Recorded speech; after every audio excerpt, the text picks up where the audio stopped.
Hello, everyone. In this session, I will be talking about what it takes to be an SAP BTP Solution Architect. A lot of the times you're working on a specific issue, maybe you're working on a SAP UI5 project or a SAP S4HANA extension project, but now is the time to take a step back and look at the solution from a broader angle so that we can cover the end-to-end solution, and that's what we are going to do in this session. This session will also help you to prepare for the SAP Certified Professional Solution Architect certification. So here is the link for the certification itself. In order to prepare for this certification, you need to go through this learning journey. So this learning journey is publicly available on the internet. So if you go to this learning journey, this is about 15 hours. So what I'm going to do is I'm going to condense this into like maybe an hour or 2 hours so that you can go through this session before you take the certification. I might break this topic into a couple of sessions, so let's get started. So first off, I want you to get into the mindset of a solutions architect. So right off the bat, what I want to do is I want to give you a scenario, and I want you to think how you would address the scenario, because this is not something that typically happens in your day-to-day activities. Because like I said, in day-to-day activities, we are focused on a narrow scope, but here we are going to take a step back and we are going to look at it from a broader angle. So the scenario I want to pose to you is say that there is a medium-sized e-commerce company and they want to expand their business globally. And right now, the application that they have, it is hosted in a single region data center, and the application itself handles payments, product lists, and so on. Now, the challenge that this medium-sized company has is that some folks have already complained about latency issues. The response times are below par, and they also fear that if they do this global expansion, then this latency issue is going to further worsen. So you as a solution architect, you are now tasked with improving the application's performance, not just at the current state, but also once you expand globally. And you also want to make sure that it is scalable, secure, and cost effective. So when you encounter this kind of scenario, you need to have a good understanding of the various solutions out there in the market. And so, for example, we know that this application is hosted in a single region. So we need to be immediately thinking about multi-region deployment for both the application and the database. You might also want to think out of the box and see if the application itself can be region specific. That could ease some of the system challenges. So the application itself can easily be deployed in multiple regions, but deploying the database in multiple regions, that's a bigger challenge because the database, it's not as easy as deploying an application in multiple regions. So you have to think about the geo-replication of the database. You also need to find out which vendor can support these multi-region deployments and so on. We also want to think about scalability, especially in an automated manner based on dynamic conditions. We are already kind of used to auto scaling, but containerized applications, they play very well with auto scaling. Security is also an important part, so we need to make sure that as your application grows and extends globally, we know that it's going to be more susceptible to security vulnerabilities. So you want to make sure that you safeguard against common threats and attacks, both from an application level and also from a system level as well. Also, you want to look at CDNs. So Amazon has the Amazon CloudFront. Google has the Google Cloud CDN. So the static content, you want to be able to deliver them using these CDNs. In addition, caching is also an important strategy. So you should be thinking about Redis, which is quite popular in the industry right now. This reduces the need for frequent database queries and also monitoring and maintenance. You also want to look at high availability and disaster recovery. And also a good solution needs to be economically feasible. So as a solutions architect, you should also look at designing the solution in the most optimal manner. You want to make sure that it is feasible from a cost perspective. So a lot of cloud vendors, if you sign a contract with them, basically providing them with an upfront commitment to using their resources or database, they will give you a bigger discount. But if you simply want to use their resources without an upfront commitment, commitment, then you might not get any discount at all. So as a solutions architect, you kind of need to estimate the needs of your application beforehand so that you can reduce the cost. So all of these things as a solutions architect, you have to consider. Now, how does SAP BTP play into all of this? So SAP BTP is, of course, SAP's cloud platform where you can build and host your various applications. So we have five different pillars here. We have the app dev, we have the automation, we have the integration, the data and analytics, and the AI. So these are the five key pillars. And what we will do is we will start with the data and analytics. So you as a solutions architect, you must be familiar with all the trends in the data and analytics area. So you must know all these terminologies that I have listed here and how they fit into your organization strategy. So some of these terminologies, they're not SAP specific, they are industry standards. So let's start with the data as a product. So data as a product, this is a philosophy, this is a mindset. This is not a tool. So you can't go to the store and try to find a product for data as a product. This is a mindset where you treat data with the same level and care as you would treat a product that your company produces. So you would have a dedicated team. Their job is to make sure that the data is reliable, well maintained, and they're also responsible for the life cycle of the data. So for example, you could have a finance team. They could have a dedicated team within the finance team that curates the data that is within the finance realm, make sure that this data is consumable by others. They're also responsible for the entire life cycle as well. So if the data becomes redundant, they remove the data, but make sure that this data is reliable and others can consume it. Now, as a byproduct of this, what you get is a data product. This data product is, this term refers to any data set that is packaged so that it can be consumed easily in a secure manner. So once your organization has this mindset where they consider data as a product, the outcome that you end up with, that is the data product. So I wanted to give you a quick analogy for the data product. So let's assume that there is a bookstore. So each book in the bookstore, they represent a data product. Now, these books, they are carefully curated so that it meets the needs of the readers. The authors would be the data owners, so the author is responsible for creating the content and so on. And you can also look behind the book for a synopsis of the story, and then you can also decide whether this book is right for you or not.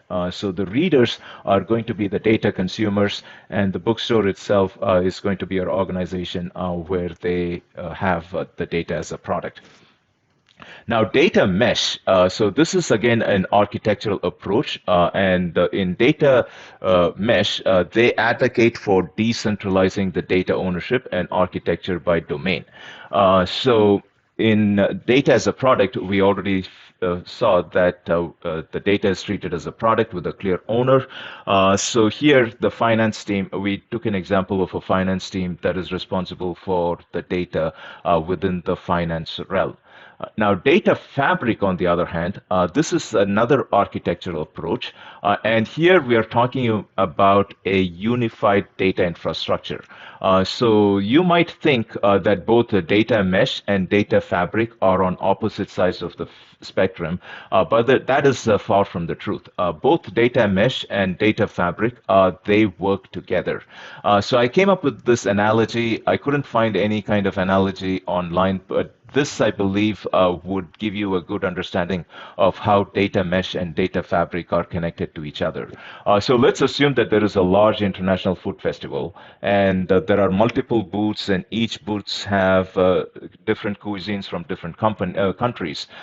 So this is similar to a data mesh. Each booth is similar to a data mesh.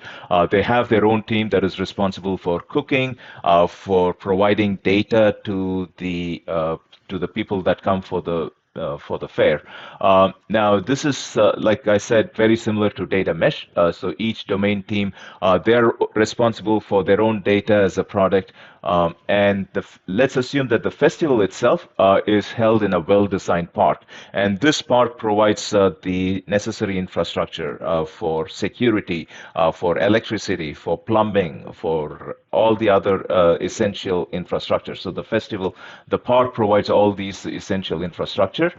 So this park, this represents the data fabric. So what it's trying to do is it's connecting the booths in a cohesive, efficient layout. So this is like your unified data infrastructure. So you can see how the data mesh and the data fabric are connected to each other. Now, one other thing in terminology that you need to be aware of is knowledge graph. Now, with knowledge graph, you're probably aware of the rigid, the tables and columns that are omnipresent in the relational database. Now, this works well with the SQL queries and so on, but when it comes to AI models trying to read data from the tables and columns, the AI models have a tough time reading from these tables. So what the knowledge graph does is it represents data using nodes and edges, entities and relationships, and it captures the relationships between various entities. So a knowledge graph would look something like this. So you take your data and you create this kind of a knowledge graph. Now, when you ask the LLM model any questions regarding the data, it is able to look at this knowledge graph and it's going to have this world life semantic knowledge, and it's able to go ahead and answer your questions. Now, data lakes, so these, another important terminology. This is actually a tool that you can find in the market. So they are designed to store vast amount of raw data, both structured, semi-structured, unstructured data. Now, the thing with data lakes is the cost is fairly low because they use low-cost storage solutions, and you can still do advanced analytics and machine learning on the data lakes itself. Data warehouses, on the other hand, so this is another tool as well, and they are on the other end of the spectrum where they're much more expensive. They are more rigid because they have certain rules on how the data needs to be stored in the data warehouse. So there are processes like data cleansing, data integration before you put the data into the data warehouse. Whereas in a data lake, you can store any amount of data for analytic purpose. But data warehouse, you can do like you can do analytics as well. You can do complex queries, but it's going to be a lot more expensive. The data warehouse solution is going to be a lot more expensive than the data lake solution. Now, data lake houses, on the other hand, it combines the features of both data lakes and data warehouses. So I mentioned data lakes. The cost is going to be low because it uses low-cost storage. So the data lake houses, they combine the low-cost storage and flexibility of data lakes with the rigidity of that is found in data warehouses.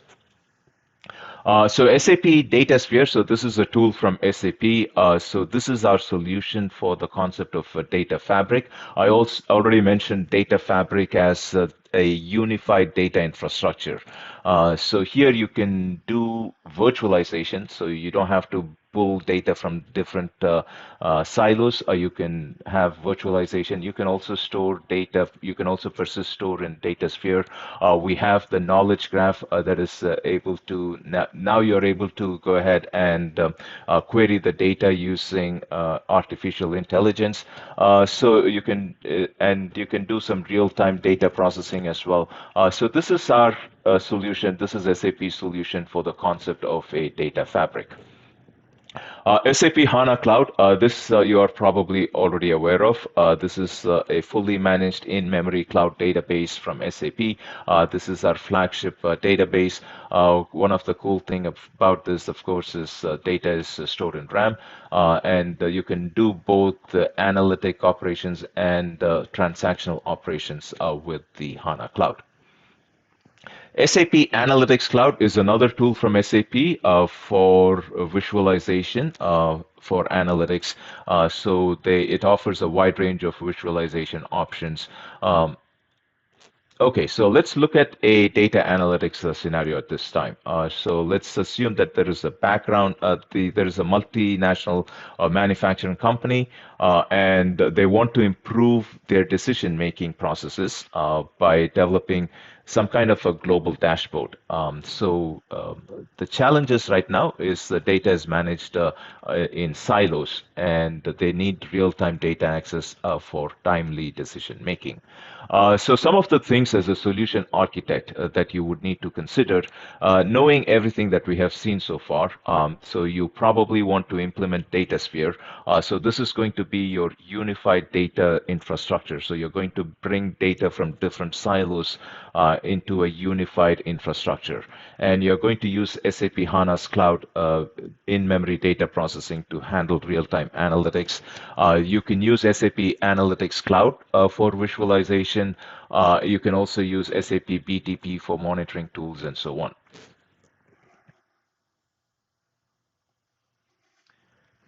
Okay, so far we have looked at data and analytics. So now let's go to the next pillar, which is integration. So we already know that different organizations, they have data in different systems, and there is always a need to move data from one system to another, and that's where integration comes into play. Now, in the market, there are two major open source frameworks that are available. One is the Apache Camel. The SAP Integration Suite uses the Apache Camel open source framework, but you also need to be aware that there is also another open source framework called the Mule ESB. Now, the Mule ESB, this is driven by MuleSoft, but it is open source. So you need to understand the difference between these two open frameworks. And like I mentioned, the SAP Integration Suite uses the Apache Camel framework, and this has been around for quite the number of years. This framework has been around for a quite number of years, and a lot of solutions have been built on Apache Camel framework. So this is true and tried, well tested. So this is quite popular in the industry. The way Apache Camel works is they figured that a lot of the integration tasks, there are some patterns that are commonly found in every integration scenario. So you may want to do some routing. You may also want to do some conditional routing based on the data. You may also want to filter some data as it moves from one system to another. You may want to do some processing. You may want to modify the data and all of that good stuff. So what Apache Camel has done is they have given different solutions for the different patterns, commonly found patterns, and with that, SAP Integration Suite has built a solution on top of the Apache Camel framework. So the Apache Camel framework itself is open source. It's going to be a lot difficult to work with it directly. So SAP Integration Suite makes it a lot more easier now to do integration. So now it's it's a low code, no code approach because the SAP Integration Suite would interface with the Apache Camel framework, make things a lot easier. So SAP Integration Suite has multiple components to it, not just cloud integration. It also has the API management that you're probably aware of.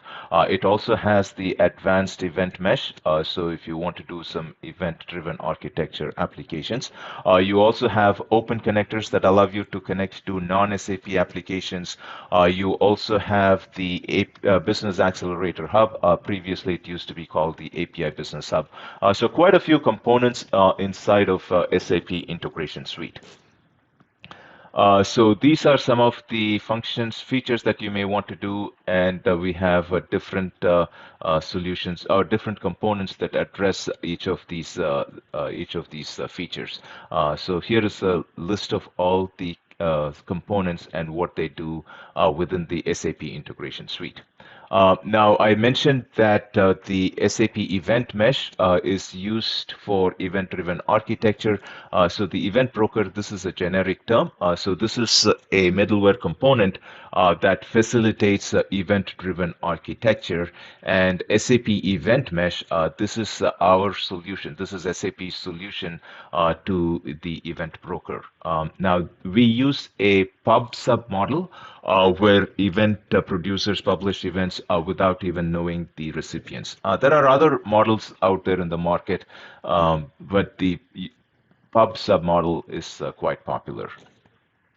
There are two versions of the SAP Event Mesh itself. One is the SAP Event Mesh, the other is the SAP Advanced Event Mesh. So as the name suggests, the Advanced Event Mesh has more functionality. So it allows you to connect with SAP and non-SAP systems used for more complex integration needs. Obviously, the cost is also higher for the SAP Advanced Event Mesh. Business Accelerator Hub, you're probably aware of this. It used to be called the API Business Hub, but now they have renamed it as the SAP Business Accelerator Hub because the functionality has been expanded. So now you can not only do APIs, but it also is like a hub for events, integrations. So let's assume you're doing SAP build process automation. All the pre-built content, they're all available in this SAP Business Accelerator Hub. So if you look at the architecture of the SAP integration suite, so here we have the sender system. So this is what triggers the cloud, the iFlow. So it comes from the internet and then it runs your deployed cloud integration flow. And sometimes there is an optional outbound event as well that goes to the receiver system. But let's assume that you don't want to go on the internet because your company is has some security considerations. For example, it's like a government, Department of Defense, and so on. So SAP has introduced the Edge integration cell. So this is an optional hybrid integration runtime. So with your SAP Integration Suite license, you get like an instance of this Edge integration cell, but it's optional, so you don't have to install it. So what it allows you to do is you can design your integration content in the cloud, but then when you deploy it, you can deploy it to a Kubernetes cluster inside your private landscape, so on-premise or private cloud, and then you can make sure that the data never leaves your private landscape. So these are some of the Kubernetes clusters where you can deploy your integration artifacts. But like I said, like I mentioned before, the designing part of it happens in the cloud. So this diagram right here, this kind of tells you how the integration suite works with the Edge integration cell. So you're designing it in the cloud, but then when you deploy it, it's going to be inside your private landscape, and the data never leaves your private landscape. So again, this is something that you would use if you have very strict security requirements. So let's look at an integration scenario. So let's assume that there is a global manufacturing company and they want to migrate to SAP S/4HANA, and at the same time, they also want to use this legacy supply chain management system. So you as a solutions architect, you would need to consider how to move data between the legacy system and the SAP S/4HANA system. So a good tool to use would be the SAP API management. Then you can also use like design data mappings to make sure that you can transform data from the legacy system to SAP S/4HANA systems. You also need to think about unit testing, end-to-end testing, and you also want to deploy the integration solution. You also want to monitor it using SAP BTP. All these things that you would need to think about as a solutions architect. So what I will do here is I will stop here so we looked at both the data analytics and analytics pillar, and we also looked at the integration pillar. In the next session, I will continue with the other three key pillars and also SAP BTP in general. Thank you.